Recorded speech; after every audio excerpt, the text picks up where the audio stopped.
صدی علی متبر باب علم و دانش اور میرے عزیز ساتھیوں، السلام علیکم۔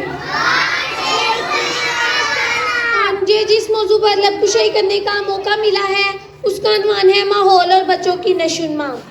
جناب صدر پیغمبر صلی اللہ علیہ وسلم کا ارشاد ہے، ہر بچہ فطرت اسلام پر پیدا ہوا ہے۔ مذہب اسلام جو حریت، مساوات اور عدل و انصاف کے ماحول کا علم بردار ہے۔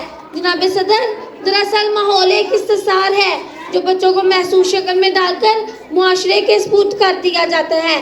جناب صدر، باشعور قومیں نسل نو کو شہر خانہ اور انسانہ ماحول مہیا کرتی ہیں۔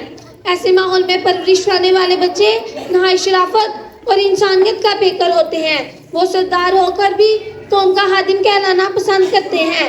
ایسے ماحول بچوں کو خودغرض اور معتبر بنا دیتے ہیں۔ خودغرضانہ اور ظلمانہ ماحول میں نشو و نما لینے والے بچے غیرت اور حیوانیت سے خالی رہ جاتے ہیں۔